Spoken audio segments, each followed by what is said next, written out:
figli di te, Molly amiamo credo e iniziato da noi, Jersey.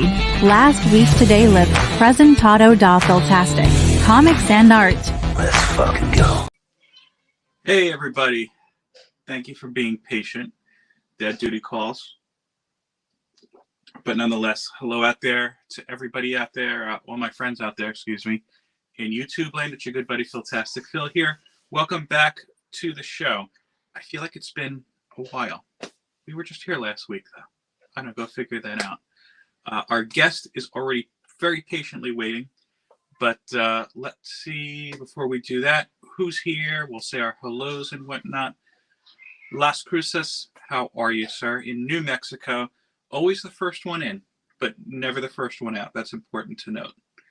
Let's see. Phil's Treehouse, other Phil, how are you? My friend, my other Phil. We did not see you in between the lines this past week.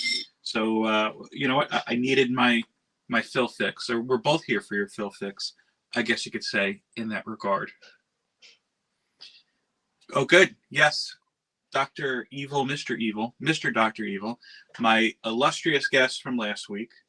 And if, just in case you don't know, you can catch Evil and I along with the rest of our Tet, Naman. I don't think Aaron's on tonight. Who else am I forgetting? Steve the Voice White, and of course Trev. And we'll be on Evil's channel later tonight for our Dark Tower discussion book. Somebody here, me, has to actually finish the book this afternoon. And let's see. Robin, how you doing? Robin was just on with Fanboy Prime this morning. I couldn't stick around. Dad duty called. I was going in between, back and forth. So, Robin, I don't know if you won or not. It looked like Fanboy was winning the one vote I saw. But there you go. Sugar Skulls, how are you? Digger Jam, is there no soccer today, sir? I keep meaning to try to catch soccer. And I know that you said it's on at this time, but I'm here. I don't know. Unless I tape myself live or figure out how to be in two places at once. Hey, Robin in the medium. Yes, the t-shirt discussion. If you don't know, you don't know. Speed reading. More speed listening. Yeah. I forgot, Phil, that you're a big fan of women's soccer. I am trying to get into soccer, and I make no shame in saying yes, it's because of Ted Lasso. I just haven't been done it yet, and Digger Jim has confirmed there is no soccer this week. Sugar Skulls, I believe I said hello to you. If not, hello. But yeah, and you know the World Cup is actually going to be played less than an hour from here, actually. And in the meantime, I know the Red Bulls. Yep, I got it right. Their training facility was in the town next door. They are just moving. I forgot. Are they moving to Florham Park or Montclair? But they're still going to be in the area. Which, from what I understand, is good because they've outgrown their facility. But here we go. Let's bring our guest in. Oh, Neil is here. How you doing? Okay. My guest, and I'm trying not to build this too up, but I was trying to figure this out. I think it's America's second favorite Canadian. So let me go ahead and bring him in. And I didn't even tell him I was going to say that. Oh, hold on. If I could hit the right button. Coming to Mr. TM Nerdy. How are you, sir? I'm doing great. Thanks for having me, man. But I'm kind of curious. Like, who's your first favorite Canadian? It's not my first. You're always first. Yeah, I'm just saying America in general. I think Mr. Ryan Reynolds is America's favorite Canadian. But I think you're sandwiched in between Ryan Reynolds and who's the actor that plays Ken? I can never remember his name. Say that again. The actor who played Ken in the Barbie movie. I can never remember his name. He's a Canadian too, I think. Right? Oh, Ryan Gosling. Yes. I always forget his name. Whenever we're talking, I ask my wife, who's that actor that you like with the googly eyes? I'm pretty sure every woman and some guys out there wouldn't mind being sandwiched between Ryan Reynolds and Ryan Gosling. There you go. It's a free. Well, they're both free countries. So there you go. So what's going on? See, I just wanted to come on just for a casual hangout. A lot of people, as soon as I put that poster up, and it was a little bit later yesterday than I wanted to, were very excited. Like, yes, TM. So, what's the haps? Not much. I've been working on my mental health and that, seeking the help that I do need. It's very important for people out there that are struggling with mental health to definitely seek the help that they need in any resource. It's very important. Therapy is crucial for this day and age. It's not like back when where people were like, "Oh, you're going to therapy? Oh, it's a little weird and stuff." Let's normalize going to therapy, because I think everybody should go to therapy at least once or twice in their lifetime. And I'm glad that you brought it up. I give you a lot of credit, for saying, "Hey, look, I need to take a break. I need to go talk to somebody."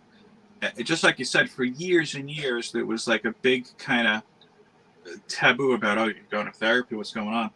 But I think that as a society, if I could say, or even as just a group, we're all a little bit now more accepting of the fact that, hey, sometimes you need a timeout. You need to say, "Hey, look, I just need to sort some stuff out." And bravo on you for that. I remember early on, I don't know if you've done it yet, I was talking about Ted Lasso for that reason, because it is very much a show about mental awareness and mental therapy. I'm getting a little hot in here. That's why I had to strip down a little bit here. No worries. I love your cup, by the way. I love your cup. Oh, thank you. Yeah, I'm trying to decide if I should be bringing this to work now, because I want to. Oh, Throw that. I think yours might hold more. A little bit. Is that the popcorn bucket that they had, or is that like yeah? Yeah, it's the popcorn bucket they had at the movie theater. Thank God they didn't put the popcorn into it. They just put the bag into the tin. So I was like, okay, good. Keep it clean inside. I have not been to a theater. We were trying to figure this out. I think we saw a movie after Endgame, but neither my wife and I can remember what it was.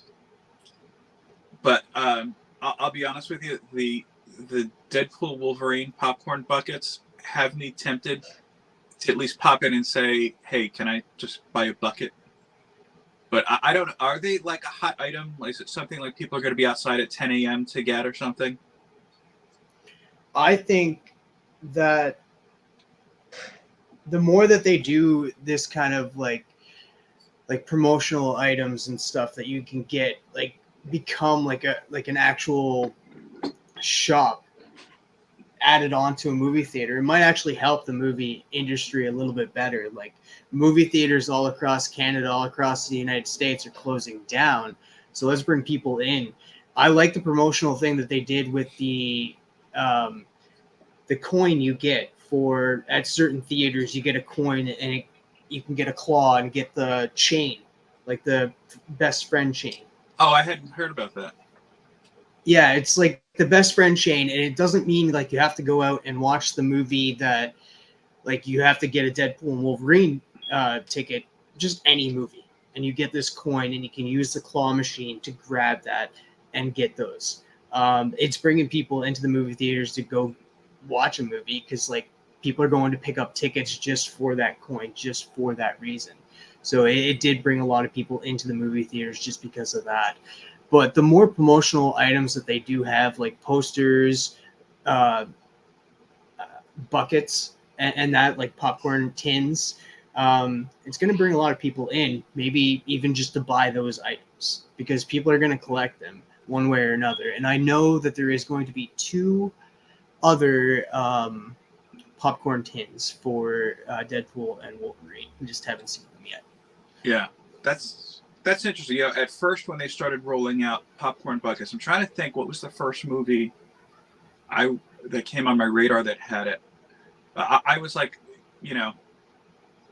look, is this the theater's big plan to get people in?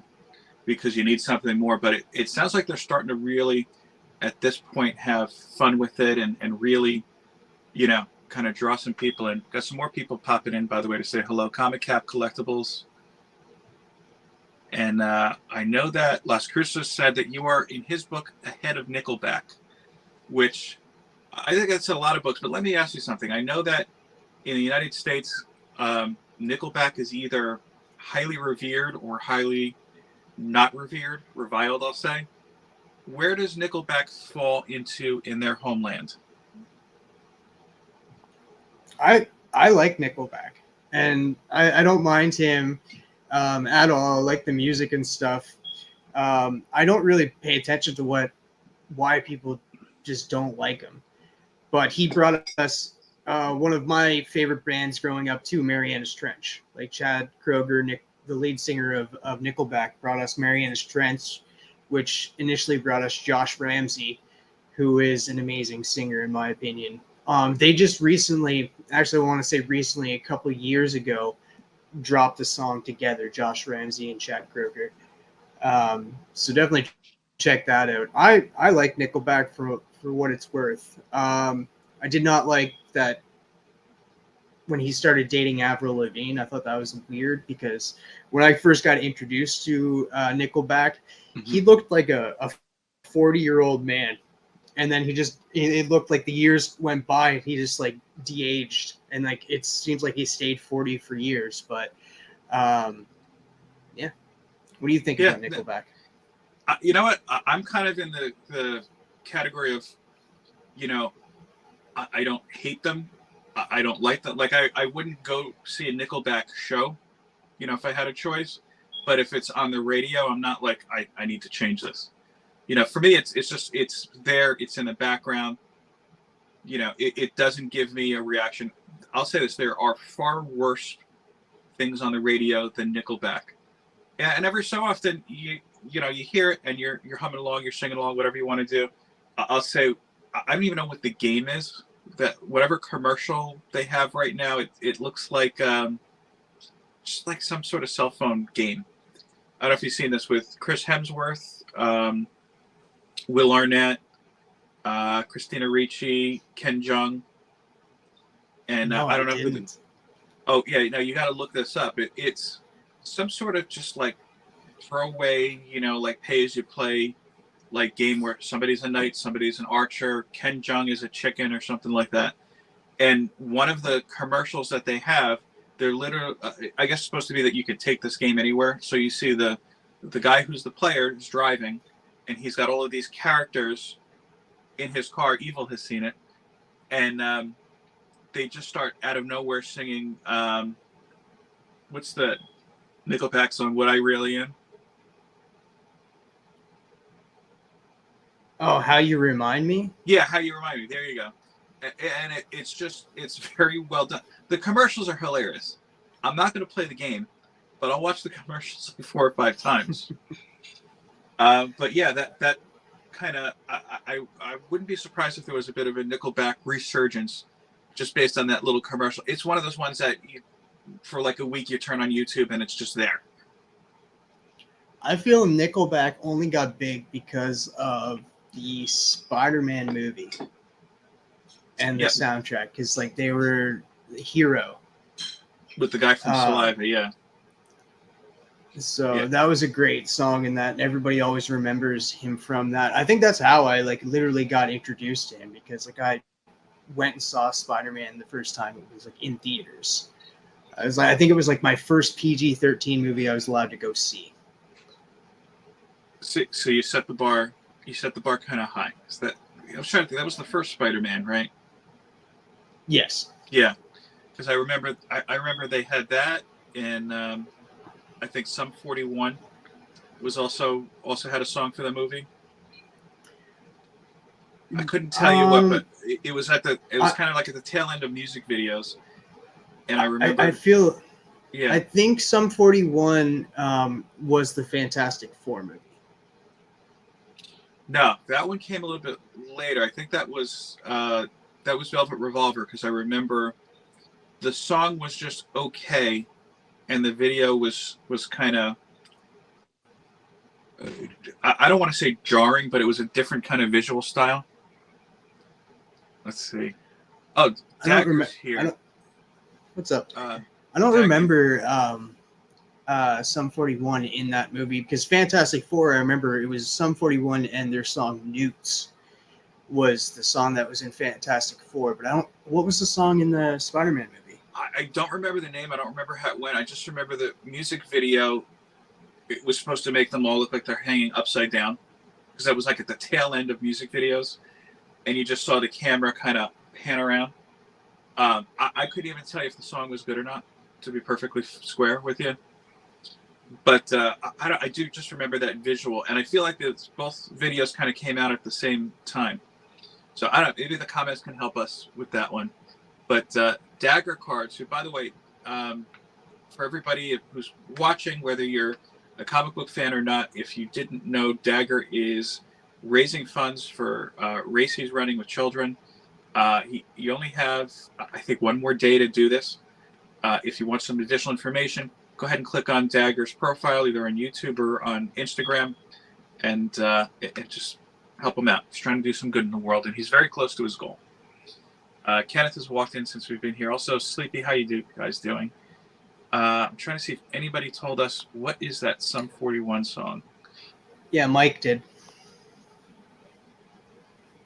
What we're all about. Okay. Yeah, so it is on the Spider-Man soundtrack. I don't remember the song itself, but yeah. Are they Canadian too? I'm trying to think. Are they California? No, they're Canadian. Ajax. Yeah, I think Ajax, Ontario, or where they're from. Yeah, they were actually in rival bands, and then they came together. Like, they all left those bands, and they came together and formed a band. And I'm trying to think, were they somehow linked to Avril Lavigne as well? I feel like I know more about Canadians than I thought I did. So I think my understanding is Treble Charger, also a Canadian band, founded. I feel like I think that they founded Sum 41, Swollen Members, Avril Lavigne, and Gob. So, if you remember the song, what was the song? I forget what the song was, but it was actually Treble Charger that sang it, and Avril Lavigne, Gob, Swollen Members, and Sum 41 all showed up in that music video as well. There you go. It was a coalition. So let me ask now, when I think of TM Nerdy, among many positive things, I also think of Mr. Jeff Lemire, who I know you're a big fan of. Oh, yeah. Let me see. Oh, yeah, I forgot. That is a cool cup. Spidey's powder tumbler. Yeah. And I'll be honest, like, I think for me, you just showed off Animal Man. I think that put Lemire on the map for me. But he is a writer I tend to go ahead and look for. What are some of your high points with Lemire, and why do you think that his work resonates with you so much? He knows how to, like, he takes stories like from Canada here too, like with Oilfield, Underwater Welder. It's just like kind of stories that are taken out of Canada a little bit. So you see a lot of Canadian traits in his work a lot. And I just love how he tells a story. He gets dark and gritty when he wants to. And the way he told the story with Animal Man, it was fantastic. Yeah, and I remember Black Hammer. I need to catch up on Black Hammer. The way he's telling that story too is fantastic. Sweet Tooth, I just started reading because of the show, and I'm absolutely loving that. He actually has a new comic coming out in September called Minor Manor, and it's a love story to like the old Vertigo. Really? I remember when the New 52 came out, my LCS was running a promotion. Hey, if you commit to the first 3 issues of every series, it would be for something like almost half the price, I'm going to say, is if you'd bought the issues individually. So I jumped into it, and Animal Man, other than Batman, I'll say that Animal Man and Swamp Thing were the two standout titles for me, and they wound up working really well together. I remember in that New 52 era. Prior to Lemire jumping on, were you a fan of Animal Man? No, I became a fan of Animal Man because of him, and that made me go and pick up the Grant Morrison run of Animal Man, because people hold that in high regard. They're like, oh, Grant Morrison on Animal Man is their favorite run. For me, my introduction to Animal Man was Jeff Lemire, so that's always going to be my favorite run. Like, as much as Grant Morrison's run is good, and I'm a huge fan of Grant Morrison as well, I'm always going to put Animal Man by Jeff Lemire in high regard over the Grant Morrison run. Yeah, and it was clear. I'm trying to think if it really was from the get-go that there was really a different story being told in those titles. And I think it's very telling that I could be wrong. I'm a little bit behind on my DC, but I don't think that they really have properly revisited that character since then, only because we're going to go with him. And they kind of left him in a bit of a precarious spot. I'm not going to spoil how it ended, but it was a bit of a shock to me. And I'll say this. The one kind of complaint I have about Lemire, I feel like sometimes the endings might be a little too rushed. Gideon Falls, for me, fell into that category. But I honestly thought it was going up to one way, and then at the last kind of arc, everything kind of shifted to me. But I don't know. What were your thoughts on some of his darker things, I guess you could say, like Gideon Falls? I actually have not read Gideon Falls. That's on my to-read list, and that I definitely need to read that. To speak on the Animal Man kind of ending, and that I feel like that wasn't up to him. I felt like they were like, okay, sales are not going the way we want, so we're going to cut it off here at 26, so we need you to kind of wrap things up a little bit for us. So I feel like that was why it felt like a little bit rushed in that, being like, okay, well, I got to end this now. How am I going to do this in a proper way? Well, Animal Man was the exception for me. That one I felt like he did end in a good way, and I felt like it was, for me, a run is done well when you wrap up what you need to wrap up, but you also leave possibilities for the next writer. It's just in this case, they really, again, I could be wrong. I don't think there has been a next writer. I don't think they've touched the character since. They have. They have touched the character, and Jeff Lemire actually came back to well, he was mentioned, but he was it was more Maxine showed up in Swamp Thing Green Hell. That issue. Yeah, I didn't go into it. Yeah, that might be why. Oh, you should definitely read that if you're a fan of Animal Man and you're a fan of Swamp Thing. You'll definitely enjoy that, because it was a fantastic series. 3 issues. You get Swamp Thing in it. You get Constantine. You get Maxine Baker. So they do touch upon Animal Man a bit in that story. But like, as Jeff Lemire stated in interviews, like he was asked, Lost in Comics did the interview, and he was asked, like, what character would you want to see touch the big screen? Like, any characters from any story that you wrote. And he said Animal Man. So yeah, I think he has a love for that character. I think it would be, he'd be a good character for the screen with the right kind of creative staff behind him. And I think that James Gunn and whatever crew he's going to be in is going to make sure that, whether Gunn were to do that or not, that it's not going to turn out to be like a kid's comedy, because animal-based powers, it could really kind of go the other way. But I think if you could do something interesting with Aquaman, you could definitely handle that with Animal Man. He was always a more interesting character, I have to say. For me, Trev came in here, as well as, I think I saw Chicago Saltsy. How are you guys doing? I'm trying to think. Yeah, so I'm just show this off here. This is like the next kind of run here. Jerry Conway did it. It was the death of Animal Man. I'm trying to remember. Why didn't that pop up on Or my the radar? last Yeah. few days. But no, I'm definitely going to add Green Hell to my DC Infinite read list. I don't read enough DC. I've cut back a lot on my print comics, so online has been it for me for DC. But yeah, I definitely have to play catch up. I've been a little bit busy lately, so I haven't delved too much into stuff. But let's see, what else we got going on here? I know people have been mentioning Phantom Road from Lemire. Have you checked that out yet?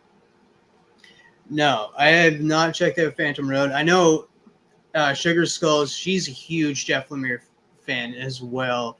And she's all caught up on Black Hammer, Tenant, and Phantom Road and that. And I'm definitely going to be picking those up. Like there's so many stories I want to go back and read. But it's just I utilize my library, which is like has a lot of stuff where I can go pick up and read, like Witches by Scott Snyder. But there is series that are not there, and that, like, giving an example, I desperately want to read Alan Moore's Swamp Thing. I never read it. I desperately want to read it. One way or another, I'll eventually read the entire series. I'm just not sure when. It was a long-running series as well. Trying to think of what else. There's going to be a compendium coming out for the JSA from Jeff Johns, which I am loving. That DC is doing the compendiums. Like, I know that they're big, but you're getting a lot for your buck. Like, if you just want something to read, like, it's just a big trade paperback. So, like, stories that you wanted to read are all compiled in this one huge book.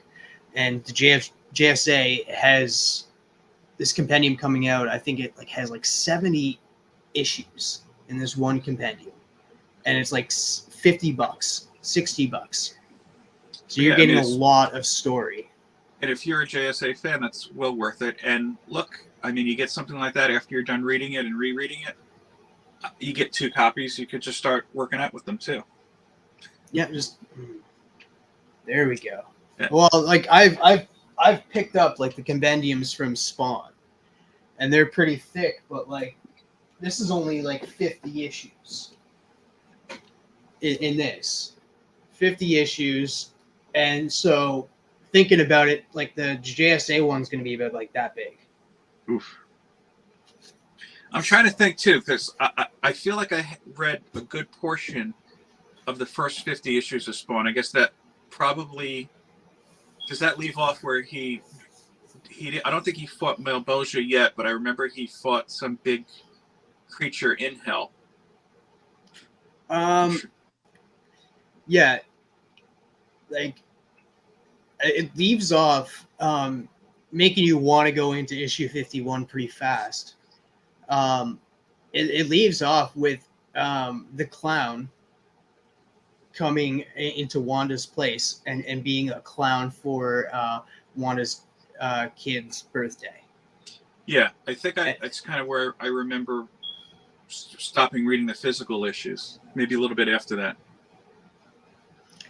Yeah, I've never, like, that's how I've read them, and that was through the compendiums. I still need to get like 3 and 4 and like onward, but that's how I've caught up on Spawn and that. Like the first compendium, I did a show actually reviewing it each week, and it was over on Big Herm Collectibles channel, where we'd review like 5 issues, and then we would, at the time, WandaVision was coming out and Loki was coming out, and we'd review those as well.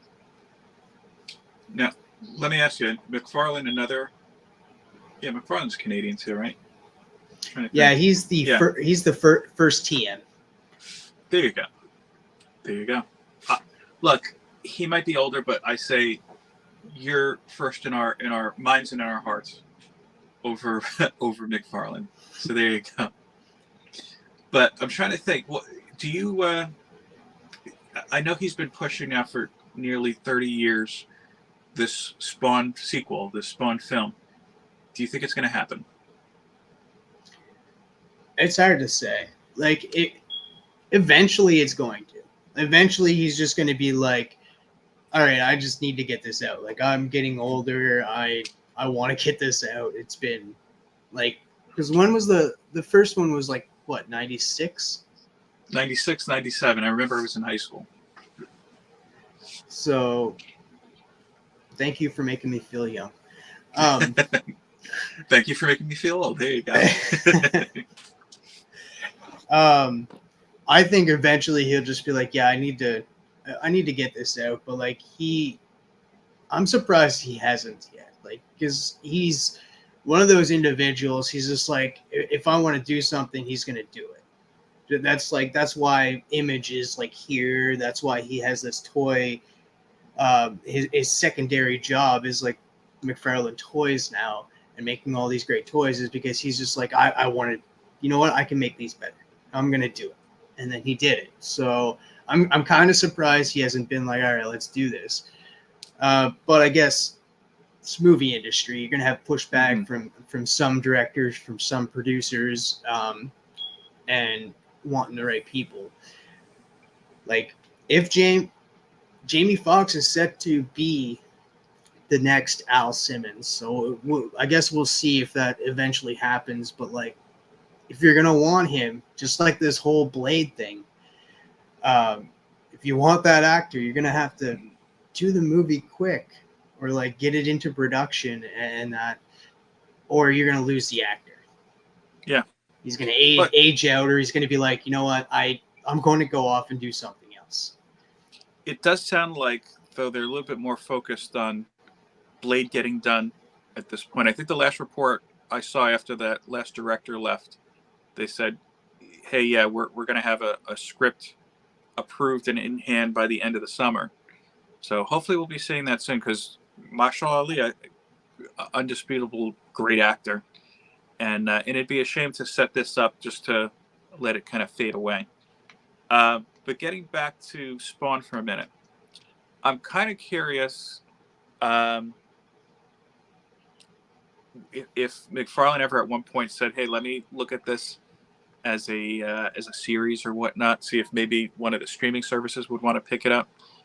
I would assume it's probably knowing Todd, because he seems to be a little bit more media savvy. Maybe it's got something to do with rights, something like that, because I can't see him giving up the rights to Spawn, let's say, just to have a series on Max or something like that. But I don't know, that'd be interesting to me. All right, we had a couple people come in, so why don't we just stop and say hello. I saw Otaku a little bit earlier. Chicago, I said hi to Chicago Schultze before, but just want to point out, he brought up some great Canadian bands here. Chicago, if you are a fan of the Professor of Rock, he had a good Matthew Sweet episode not too long ago, so it should be easy to find. Raging Cajun just came in here.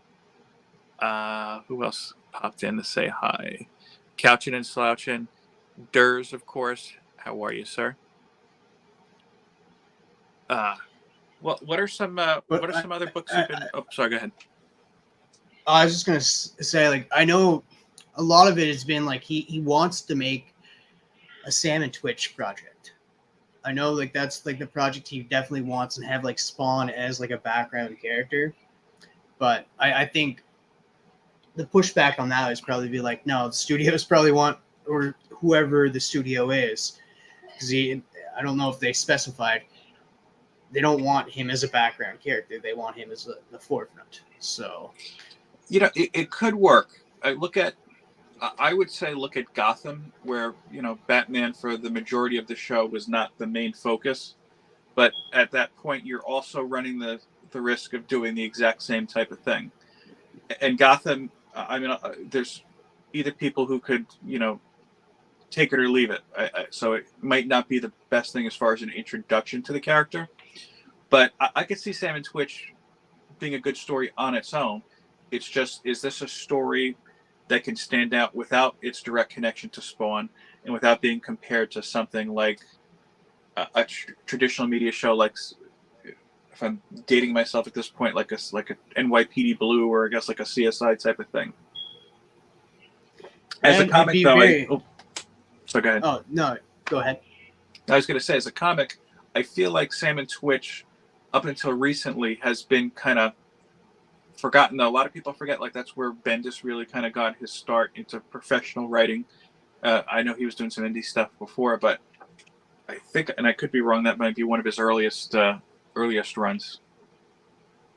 I think so. A lot of people did get their start over at Image, and that it's surprising to hear some of the people that actually started as like part of the crew, like under what was it? What was Rob Liefeld's Extreme Studios? That they worked for Extreme Studios under Rob Liefeld at their beginning of their careers as artists, and some writers. But yeah, we'll see what they want to do. But like I said, it's gonna be a breaking point where Todd's just gonna be like, I gotta get this movie out. Like I'm gonna meet them halfway and stuff. If that's what's happening, like he wants like full rights, he's gonna meet them halfway just to get the movie out, because he's just like, I'm getting older, I need to get this out. Let's see. I think it's only time will tell, type of thing. I think if he does say, hey, I'll give you a little bit more leeway as far as rights go, it might be more because maybe the perception of superhero stories are not as in demand as they were 5 years ago.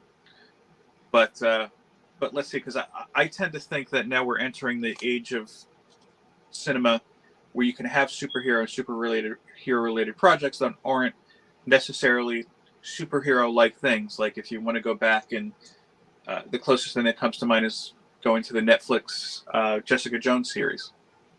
That was a superhero story, but it definitely wasn't. And I think that we'll see more of that. Well, I mean, look, the Batman movie, that last one, to be honest with you, was the most un-Batman Batman movie that I'd seen, but it was great, at least in my opinion. And I think that's the trend that we'll continue to see. Whether the studios want to fund it or not, that's another story. Well, I'd argue with you too. Like the early phase of Marvel, they were genres and that, but they never really felt like superhero movies. They felt like their own kind of genre, and that had superheroes in them. Like Iron Man was like his own type of. It was like its own type of story that just happened to have a superhero Iron Man in it. Same with Thor. Same with Captain America is a great example of I would argue like First Avenger was all right, but like it started really getting good with Captain America with the Winter Soldier and then Civil War. Mm-mm. Winter Soldier, I argue, is probably my favorite of all the MCU films. But I think that's a spy movie. That's a spy movie right there. That's not a superhero movie at all. Exactly. And I agree with you. I think that Marvel films, at least up until Endgame, because at that point you could afford to say, okay, we're doing this as a superhero type of movie. You were very much dealing with, okay, this is maybe you'll say it's a superhero movie, but maybe it's also a bit of sci-fi, it's a bit of comedy. There was always a blending of genres. And I think post Endgame, maybe post Shang-Chi, more precisely, they kind of got away from that. So I have a sense that there's going to be a return to form, but I guess we'll see. Let me ask you. I don't know if we will, because I would say yes, but like with the upcoming Superman movie, I don't know, it's gonna feel different, but there's a lot of characters going to be in that movie. Like we've already seen so many set photos of Superman, Mr. Terrific. We saw the Mechanic. We've saw. I'm going to say here, that's not Ultraman. That's Ulysses.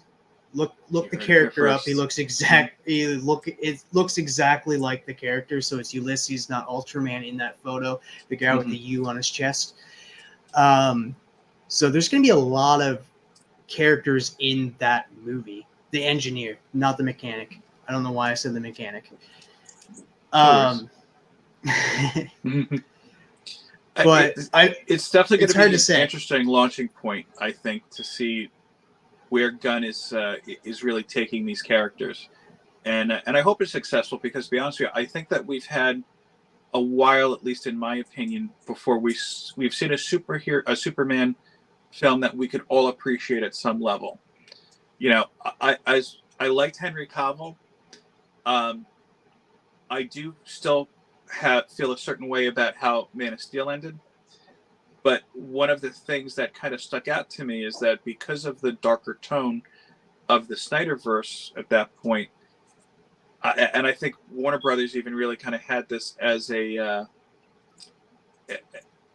criticism of it. You really felt like you couldn't take your kid to see Superman, and there was something that just didn't sit well with it, or he wasn't necessarily a character that was easily digestible for a smaller kid at that point. But we'll see what Gunn does, you know. Trev's comment: did they show pictures of Hawkgirl? I have not seen Hawkgirl. I haven't. I have either. not seen that photo. I definitely, because like the two characters, I'm excited to see Hawkgirl, like what she looks like. I'm excited to see what Guy Gardner looks like. I'm excited to see Metamorpho. Actually, it's gonna be a little harder to see Metamorpho. It's because you're gonna. I feel like most of him is going to be a little bit CGI. Like it's going to be a little bit practical, but a little bit CGI for that character. Okay. Yeah. I really am interested in seeing. I know that's only been teased, and I don't know if this is one that Gunn is working directly on, but one of the aspects of the old DCU that I really thought was well done and underrated that is making its way into this new Gunn DCU. Amanda Waller. I mean, you've got a great villain, and I was happy to hear that they're bringing her over. But let me ask you, because you are more DC fluent, especially than I am. What are your hopes, I guess, for the DCU? Short of Animal Man. I'm excited to see where James Gunn brings it, because like the way he's already announced a lot of like what he's doing, I feel like he's gonna bring forth like characters that we've never seen on the big screen, and it's gonna shine light to all of these C and D list, even these Z list characters, like he did with Polka Dot Man in the Suicide Squad. Like nobody cared about that character until that movie. So I'm excited because like eventually we will get Animal Man. Like Swamp Thing has been announced, so we will see Animal Man. That's a given. I guarantee you. But to see some characters like even Plastic Man is probably coming. Maybe Elongated Man, because James Gunn is picking from that JLI era of the 80s. And I didn't know this, but there was a Plastic Man cartoon in the 80s too. I remember seeing a couple of those. Yeah. So he's really, that's where James Gunn's fandom started, and that's where he read the most of the comics. Not saying like he hasn't read like recent comics. He listed Animal Man from the New 52 as like one of his favorite New 52 runs. He's also read All-Star Superman, which he's taking a little bit of inspiration of the character and putting in there. It's not going to be a carbon copy of that story. It's going to be a totally different story, but he's taking aspects of who Clark Kent, who Superman is in that story, and bringing him to that. And also, I'm liking, so like we stated, it's a world that seems like it's already established. Like superheroes are in this world, and that we're getting thrown into it and stuff. We don't have to build up and be like, oh, look, here's a new superhero. I didn't know you were here. So I do like that aspect too. I know a lot of people are thrown off of it, being like, oh, well, there's so many characters. Well, there's probably been these superhero characters all this time. And that, so I'm liking how this world is already established. Yeah, and I think that's a good move too. They're kind of doing what Sony did with Spider-Man. Like, okay, we don't need to see Uncle Ben die again. You know, I think it's the same approach. We don't need to see Krypton explode again and Kal-El grow up, you know, on the Kent farm. But and if they do, I'm pretty sure Gunn will do it in a way where it works. It's quick, even if it's just a reference.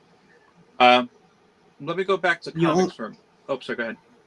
I'm gonna say the one thing that I do think that we will see a destruction of Krypton, but it won't be in a Superman movie. It'll be in the Supergirl movie.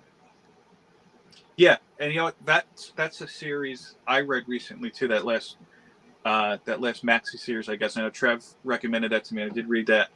on the app, and I could see that being a pretty good film too. Was that Girl of Tomorrow or Woman of Tomorrow? Yeah, Something like that. Supergirl, Woman of Tomorrow by Yeah. Tom King. One of my personal favorite writers, and I think he gets a lot of flack for taking risks. I'm absolutely loving Tom King. I pick up like everything Tom King's coming out with now. Like even so, there's an Archie book coming out called The Decision.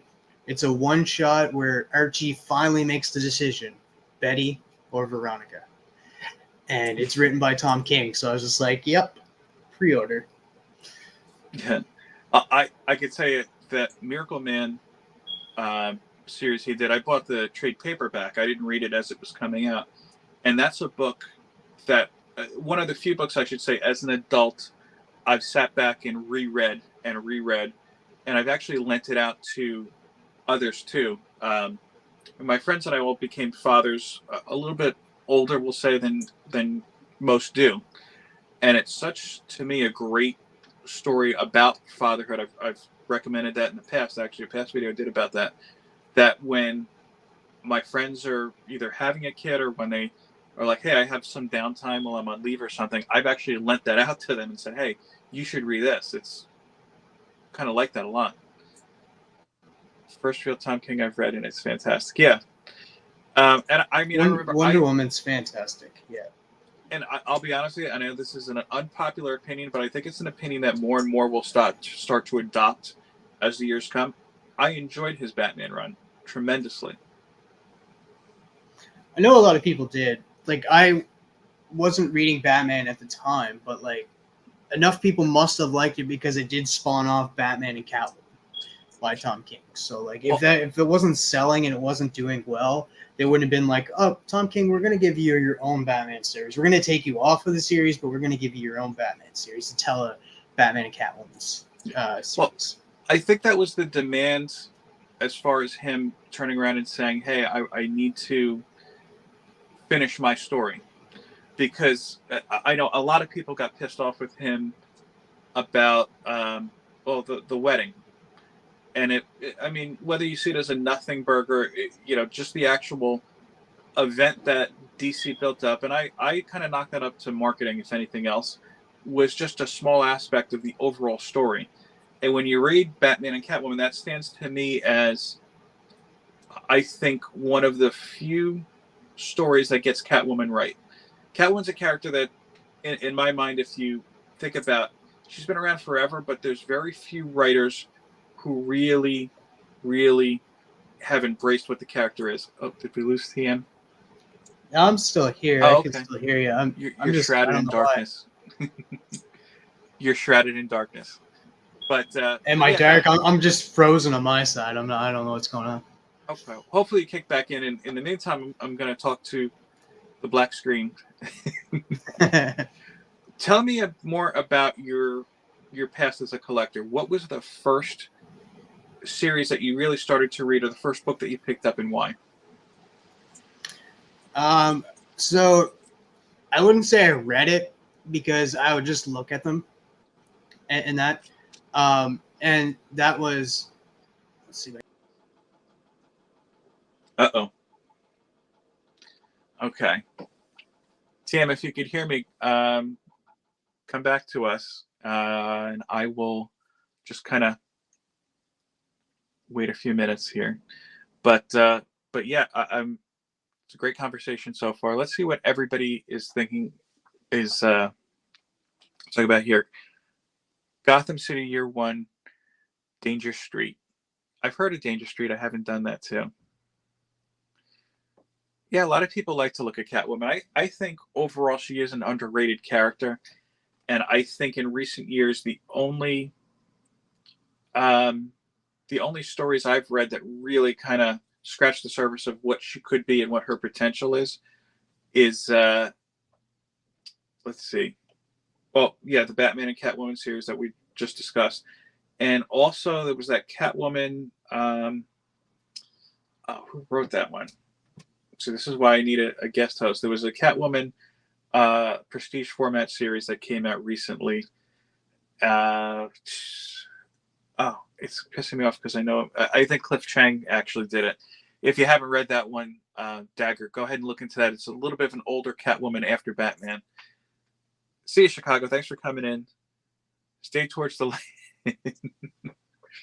Old school poltergeist humor. Let's see. Yep, there we go. Which, by the way, I know they tried to remake recently, and I have not heard positive things about it. But when I was a kid back in the day, I remember that was, I think, one of the first like horror movies that everybody was talking about. And for some reason, I guess was it on HBO a lot or something. So I feel like I remember just connecting the two for a while. Let's see. First job talking. You know what? I did want to ask TM, see if anybody here knows. What is the chat's opinion? Do you think Gal Gadot is done with the DCU? It doesn't seem like they've been fast to make an announcement, and I don't know if it's just because they want to keep it under wraps, or maybe they wanted her to actually have a chance to. I think she had another kid since the last film. Well, let's see.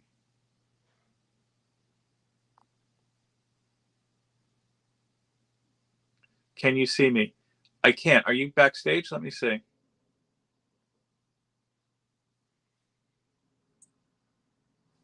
Yeah. Tim, I don't have you backstage. Let me see something here. Oh, hold on. I see you now. Anti-state. Yay! Yes, you're back. Awesome.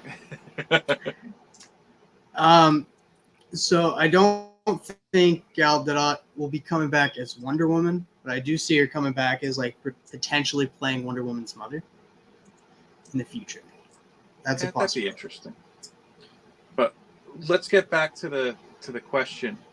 So, what was your first comic experience here?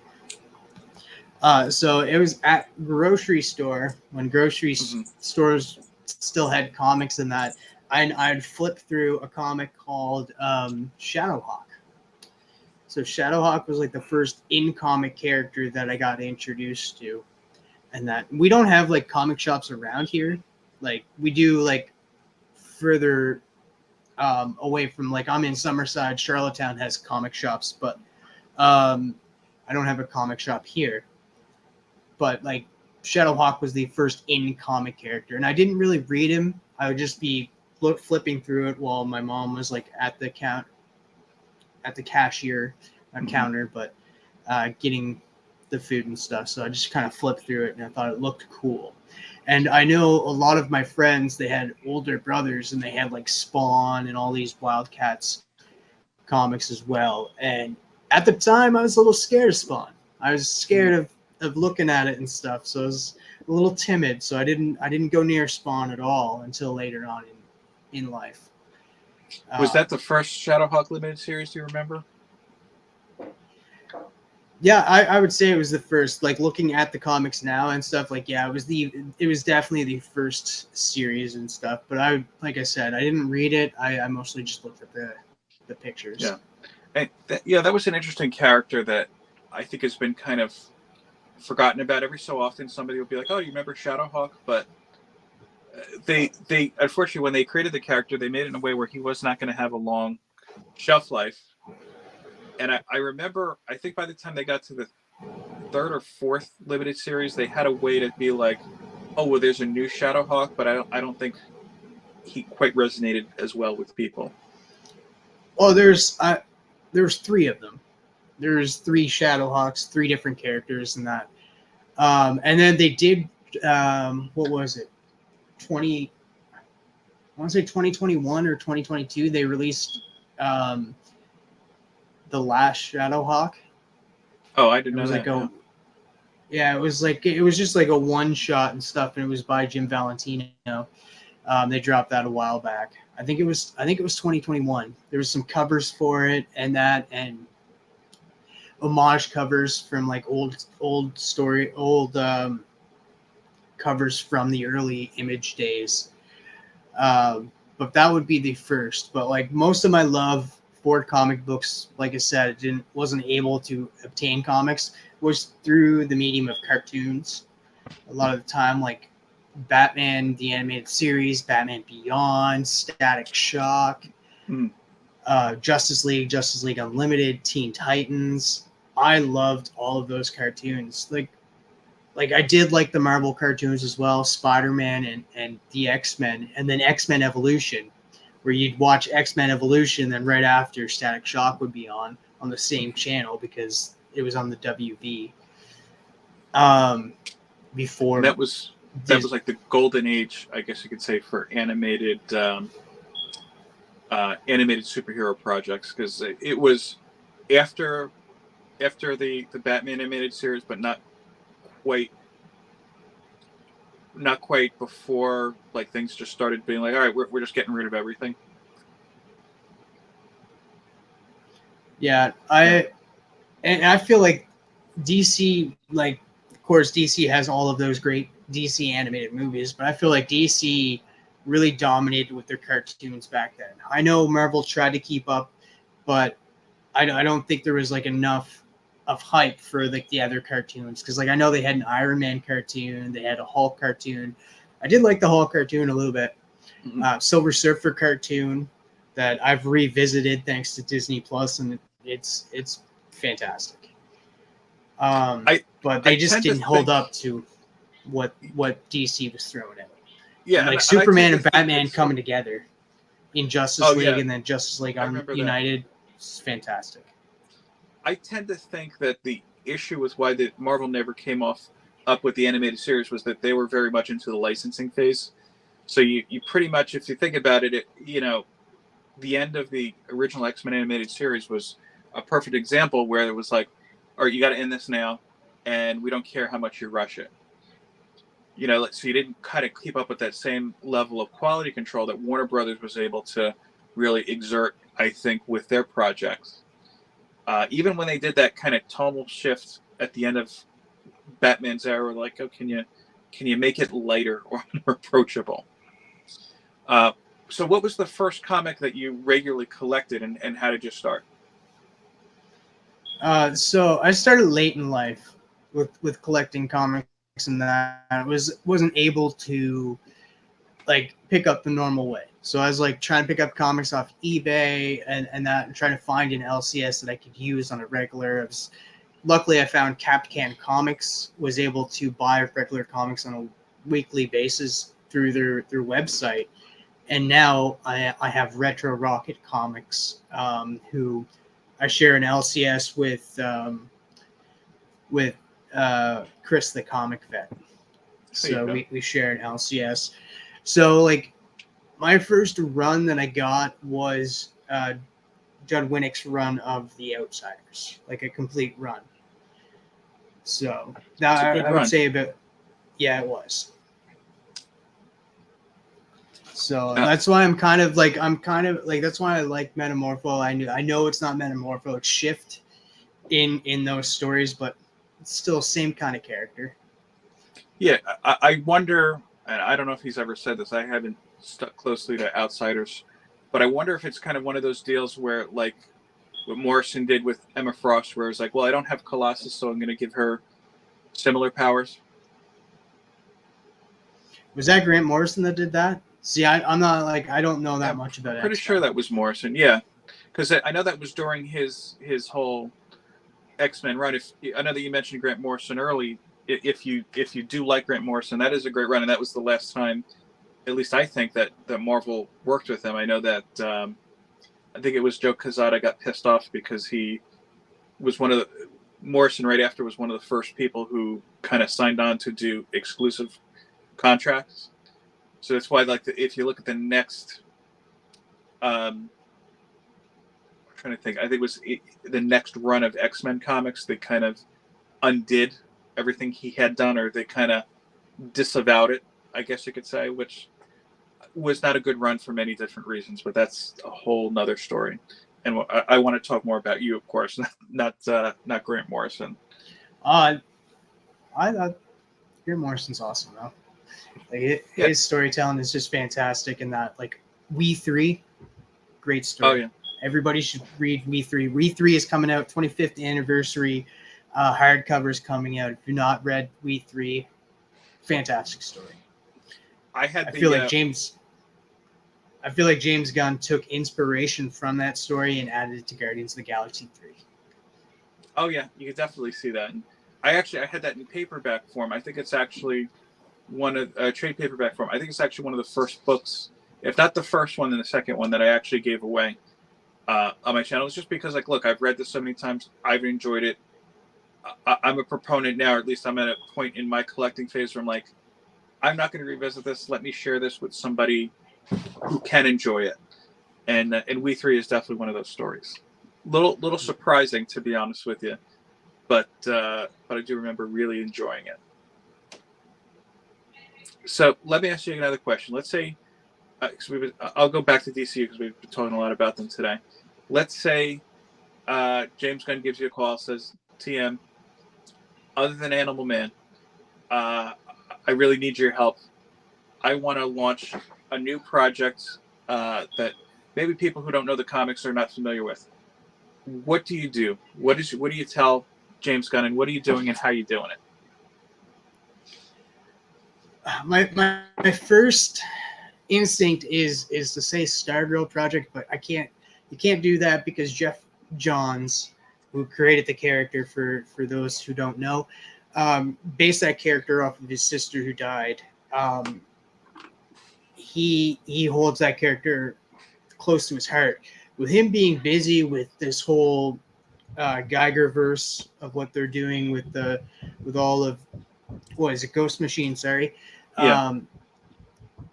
I feel like he wouldn't have time to really step into that role, because he would definitely have like want to have like creative.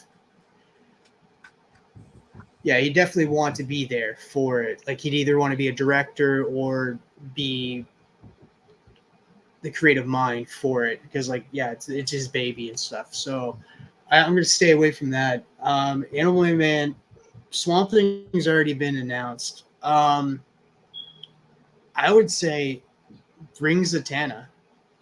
Bring Madame Xanadu, get Detective Chimp, and let's get ourselves, and of course Constantine, because like they're going to introduce Swamp Things. Swamp Thing's already there, and give us the Justice League Dark. Yeah, I have to read Justice League Dark. It's something that I didn't really jump into at the time, only because I was reading too much, and I kept joking with my LCS owners, like, it sounds like a beer to me. Like, here's the bold flavor of Justice League Dark. But from what I understand, at least during the time, it was the better of the Justice League stories. Yeah, it was fantastic. It was another New 52 run. It's worth reading. I don't know if they'll introduce them separately. Of course, they're introducing Swamp Thing separately, but like, we need a Zatanna. We haven't had. I know a while back, before this whole reboot and reshackling things. I love it too. Of DC and stuff, and before James Gunn like took over as creative over at DC, there was supposed to be a Zatanna TV show. Where I don't know, I'm pretty sure it was going to be on HBO or the Max now. So it wasn't going to be a CW show; it was going to be on the Max, and that's how Stargirl started, and it was fantastic. So I'd want to see Zatanna. I think she hasn't been utilized much, and I do feel like right now DC is smart. They're knowing where James Gunn's going. Like, I don't know if they've talked to him or not, but I feel like there's a reason why there's a new Zatanna series that just came out. I have a feeling there's a reason why there's going to be a Plastic Man series coming out soon. And that, because like, it does placate to what's happening with the movies and that. Like, oh, we want you introduced to these characters because they're going to be showing up. And because like most know, Mike's in the chat. Mike knows this. Legion of Comics knows this. There was a time where Fantastic Four Fantastic Four and X-Men weren't a thing. Like, they got rid of both those series and stuff because Marvel didn't have the rights to them, right, movie wise. So they were like, we're not going to put out comics of these characters and that until we have the rights for them. I feel like the same thing's kind of happening, but differently, being like, oh, we're going to be introducing these characters, so we're going to get some comics out. We want these people interested in these movies coming forward. So how do we do that with new readers? Boom, we're going to do it. We're going to put these series out. Zatanna's coming out. Plastic Man's coming out. I forget what other series is coming out, but I feel like we're going to get a lot of C or D list characters. I know a lot of people don't think Plastic Man's a C or D list character because they hold that character in high regard, but he is a C or D list character, just like Animal Man is. So Yeah, and I personally, I like it when you could do something interesting with a C-lister or B-lister. You know, look, I think that there are a million different stories that you can hear from your A-listers and your B-listers, and that's kind of where it's DC's greatest strength, but it's also their greatest weakness. Because I've heard in the past creators say, I'm frustrated because I have this great project, but DC doesn't want to publish it unless you could throw Batman into it somehow.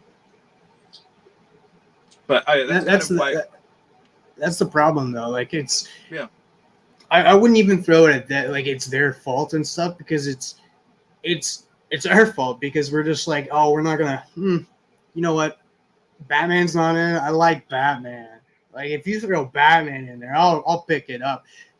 Us as consumers and that, and people are not picking up these smaller issues and that. That's why we need to get light to them and stuff. If you enjoy a character, pick up that series, put it on your pre-order list, and that it will help. That maybe the series is not that great, but it'll help and be like, okay, people are interested in this character. Maybe they're not interested in the story. We've heard some reviews, they weren't that great, but the sales are there. Maybe we'll do something better and listen to our audience in that. But definitely pick up C or D list characters if you enjoy those characters and you want more series from those. Yeah, and especially too in this type of economy where, you know, I know there's many of us who have had to make decisions with our pull lists. You know, if you could find a way to collect a character that you really like, even though it's not your Superman or your Batman, or there's no movie coming out for them or anything like that, or nothing's been announced, we'll say, you got to do it. That's how you keep these characters going.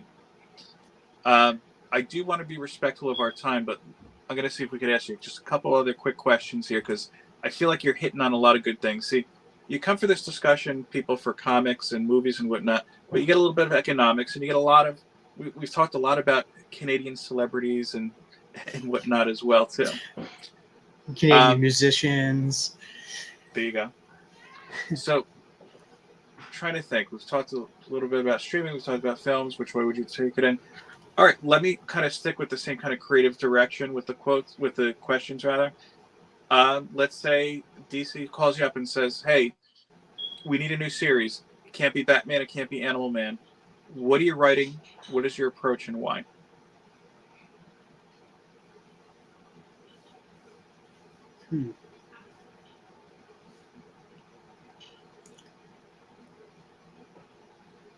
Almost went Doom Patrol, but that was already a series. I'm trying to think of a series that hasn't been out yet, because we've had a Titan series, we've had a Doom Patrol series. I think you could do it if you have a different take or a unique kind of story to tell. Oh, and we've already have good ones too, like the Sandman's out, Dead Boy Detectives. Like Dead Boy Detectives, if you guys have not watched it, connect to the Sandman universe on Netflix. Definitely go watch it. It's worth it. It's definitely worth it.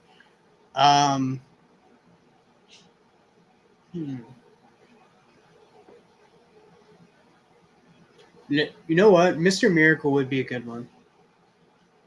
Mr. Miracle would be a good story in that, like, even like his early times and that, like, we would get, like, we actually see like the growth of him and stuff.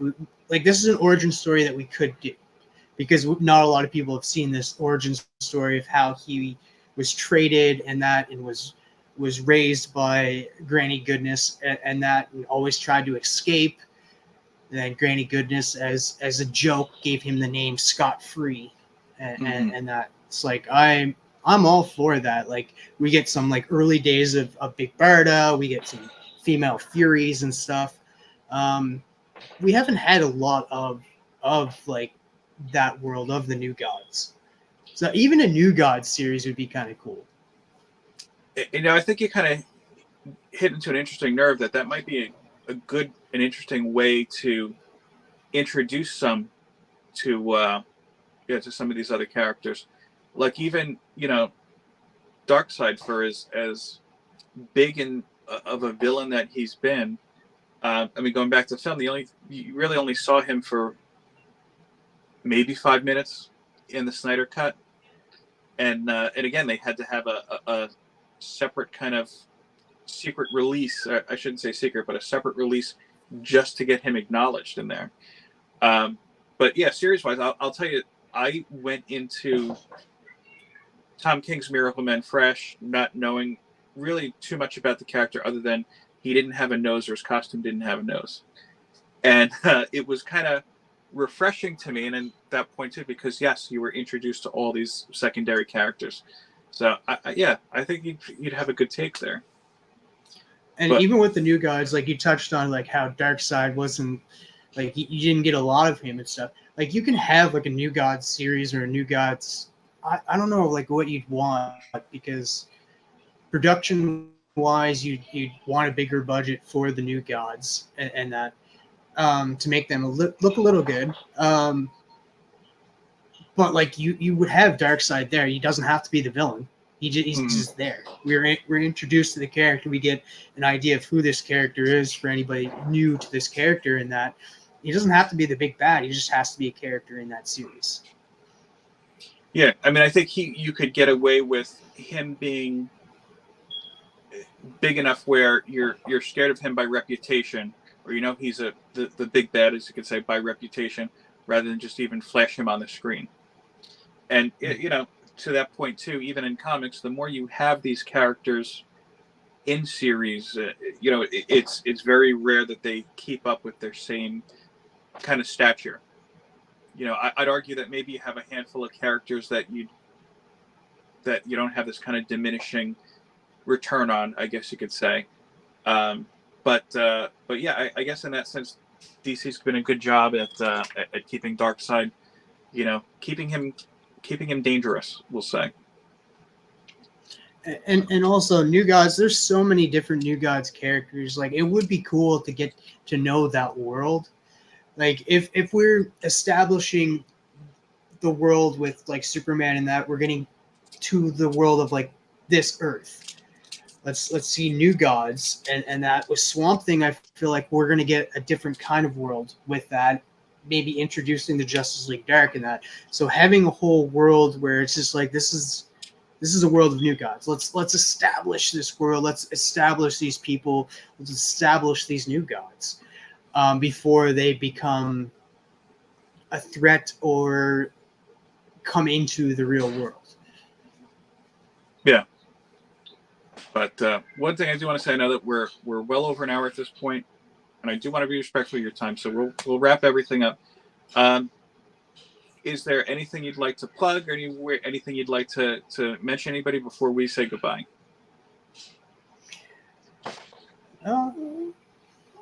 Nothing to plug in that. I'm planning on coming back to YouTube here at the end of August, early September. And that, what's up, Roscoe? So I'll be doing that. Other than that, I'll probably be showing up on like some late night streams and stuff, just kind of hanging out and talking random stuff, because I've been enjoying certain TV shows and stuff, like The Boys. It's coming out. It's a fantastic show. And there's random shows too, like Evil and That 90s Show that just dropped again. And The Bear. And I'm going to say this. Again, I applaud you for saying I need to take a time out. I need to pause. I think it's something that we all should do from time to time.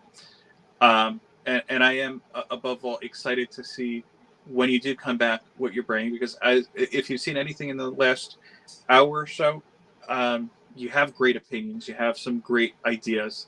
And I know that I'm not the only one here. And look at the comments here.